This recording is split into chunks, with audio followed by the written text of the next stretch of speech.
आपकी आसपास मनावर नगर से निकला हूँ। आप ये मत सोचिए कि कोई डॉक्टर आ गया तो बहुत दूर से आया हूँ।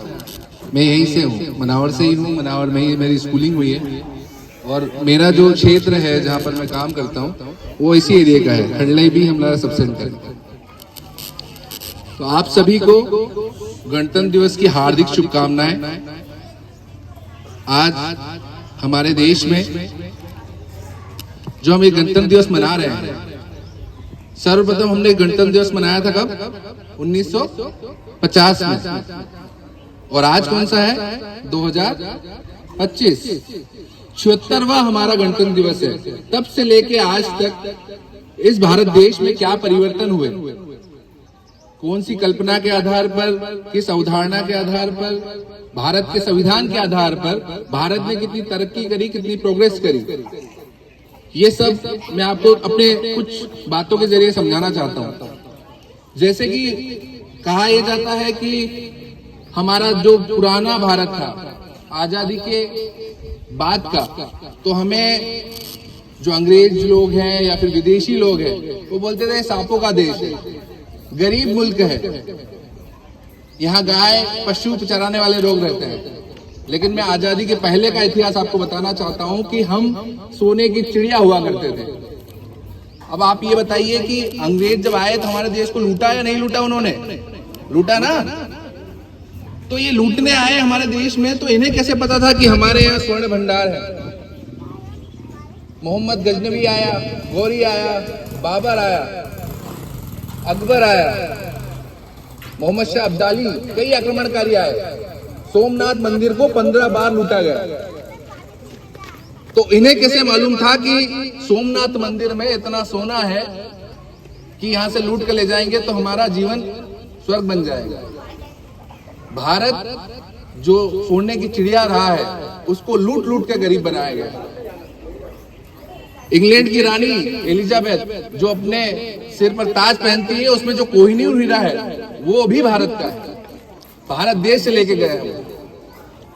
तो भारत की जो कल्पना बताई जाती है कि भारत गरीब देश था, वो आजादी के बाद जो वो लूट के ले गए उसके बाद से स्टार्ट हुआ। और आज हम लोगों ने वो प्रोग्रेस हासिल करी है। चंद बातें याद आती हैं, उन पंक्तियों के माध्यम से आपको बताना चाहता हूं कि भारत कोई भूमि का टुकड़ा नहीं है। भारत कोई भूमि का टुकड़ा नहीं है, भारत हमारी माँ है।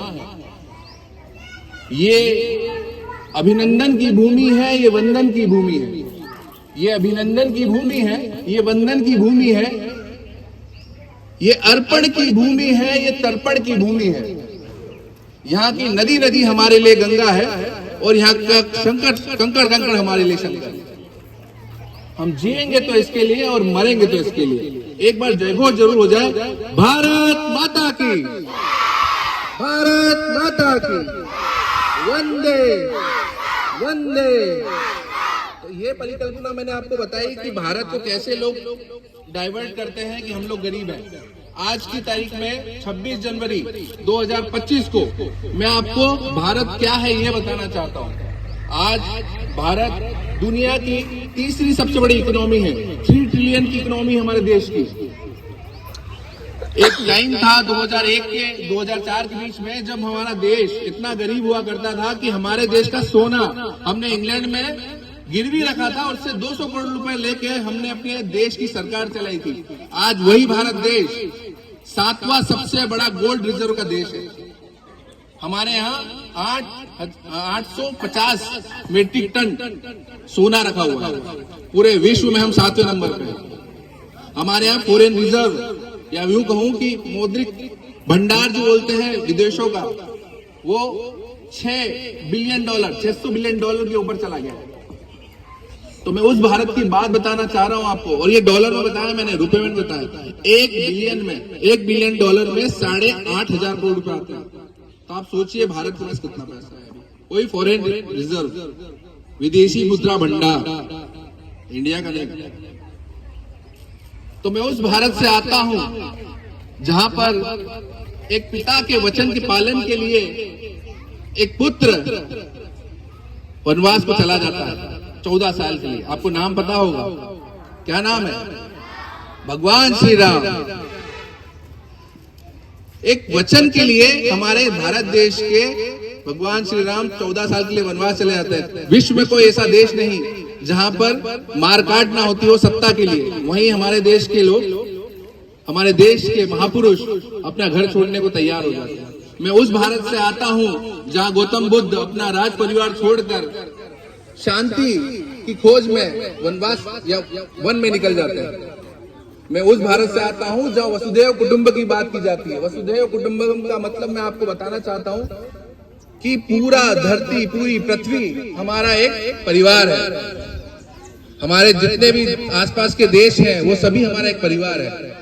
मुझे याद आता है जब अमेरिका ने पोलियो की वैक्सीन बना ली थी 1949 या 1959 की बात होगी, 10 सालों के बीच में उन्होंने बना ली थी वैक्सीन। भारत ने वो वैक्सीन मांगने की कोशिश करी थी कि हमें भी ये दे दीजिए क्योंकि पोलियो की वजह से हमारे लोग भी मर रहे हैं। अमेरिका ने ये करके मना कर दिया कि ये बहुत महंगी वैक्सीन है, हम गरीब देशों को नहीं देंगे। अब इसमें वसुधैव कुटुंबकम कहा था। इसका करारा तमाचा भारत ने 2021 में दिया जब कोविड की महामारी चल रही थी। पूरे भारत में वैक्सीन लगाया, साथ ही गरीब देश दक्षिण अफ्रीका, वियतनाम, श्रीलंका सभी देशों में वैक्सीन पहुंचाई।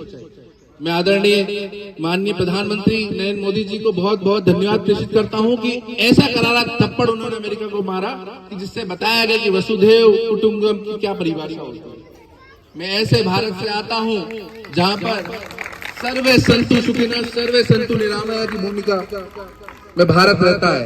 सभी सुखी रहें और सभी स्वस्थ रहें। कौन देश चाहता है? आज आप पाकिस्तान में देख लीजिए या अफगानिस्तान में देख लीजिए, वहां पे कोई भी सुख नहीं है, कोई भी शांति नहीं है, ना ही वहां कोई स्वस्थ है। आप सभी लोग मंदिर जाते होंगे। मैं ऐसे भारत से आता हूं जहां हर मंदिर में प्रार्थना के बाद धर्म की जय हो, अधर्म का नाश हो, प्राणियों में सद्भावना और विश्व का कल्याण हो। सुना है किसी को? सुना है ना आप लोगों ने? कौन सा ऐसा देश है जो अपने देश के अलावा विश्व के कल्याण की अपेक्षा करता है? इस पूरे भारतवर्ष को इसीलिए आज बड़े से बड़ा युद्ध हो, भाई जो बड़ा भाई है वो बड़े भाई की भूमिका में आज भारत उसका लीडर है। चाहे इजराइल और फिलिस्तीन का युद्ध हो या रशिया या यूक्रेन का युद्ध हो, भारत उसमें एक मध्यस्थता की भूमिका निभाता है। विश्व पटल पर जिन लोगों ने हमें ये बोला था कि तुम तो सांपों वाले देश से आते हो, आज भारत ने विश्व पटल पर अपना नाम अंकित किया है। और ऐसे ही अंकित नहीं किया है, हमारी जीडीपी ग्रोथ 7.1 अभी विश्व में सबसे पहले नंबर पे चल रही है। आपको ये जानकर बड़ा आश्चर्य होगा कि ये 8.2 होगी आगामी कुछ वर्षों में। आदरणीय प्रधानमंत्री मोदी जी द्वारा 2047 तक विकसित भारत बनाने की परिकल्पना की है। मतलब 2047 तक भारत देश गरीब नहीं रहेगा, भारत देश एक समृद्ध देश बनेगा। ये परिकल्पना हमारे प्रधानमंत्री जी ने 2024 के भाषण में की थी और इसी के संकल्प के साथ हम लोग आगे बढ़ रहे हैं। आप लोगों के साथ भी मैं कुछ बातें ये बताना चाहता हूं कि आपको भी स्वस्थ रहना है, आपका भी उसमें योगदान है। छोटे छोटे बच्चे हैं लेकिन आपका उसमें योगदान ये है कि अपने स्वास्थ्य के प्रति आपको ध्यान रखना है, अच्छे से हाथ धोना है, हॉस्पिटल में अगर दिक्कत हो तो हॉस्पिटल में दिखाना है, अपनी कोई भी प्रॉब्लम हो अपने टीचर से शेयर करना है। पालक और परिजनों से भी कुछ बात करना चाहूंगा कि स्व की भावना के साथ काम करना है। स्व की भावना, अगर हम ये सोच ले कि मैं और आप, तो ये समाज भी नहीं चल सकता, ये देश भी नहीं चल सकता, ये दुनिया भी नहीं चल सकती। हमें बड़ा दिल रखकर यह मानना पड़ेगा कि हम मैं और आपकी परिकल्पना नहीं, हम में जिएंगे। जैसे हमारा समाज, हमारा स्कूल, हमारा गांव, हमारा देश, सभी साथ में रहेंगे तभी आप आगे बढ़ पाएंगे। एक नारा भी दिया है माननीय नरेंद्र मोदी जी ने, बटोगे तो कटोगे, सुना होगा।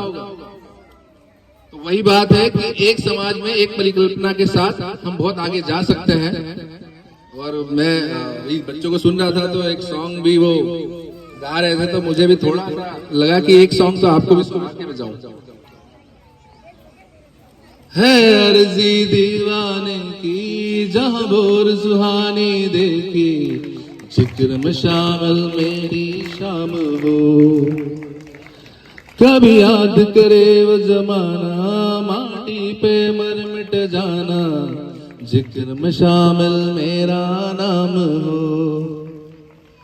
ओ देश मेरे तेरी जान के सदके, कोई धन है क्या तेरे रूप से बल्कि, तेरी हवा पे जिंदा तेरे रूप से रोशन। तू बाग है मेरा, मैं तेरा परिंदा। इसी के साथ मैं अपनी वाणी को विराम देता हूं। आप सभी स्वस्थ रहें। किसी प्रकार की आपको स्वास्थ्य विभाग से अगर दिक्कत होती है, कोई प्रॉब्लम होती है, तो यहाँ भी सब सेंटर बना हुआ है। आप बेझक जाइए, फ्री ऑफ कॉस्ट आपको सारी जांचें, आपकी सारी इलाज, सारी गोलियां जो बाहर से लेते हैं वो मुफ्त में मिलेगी। वहाँ पर टोकी में भी सेंटर है, यहाँ पे CHO एक डॉक्टर मैडम भी है, तो उनसे आप कंसल्ट कर सकते हैं। थैंक यू, धन्यवाद।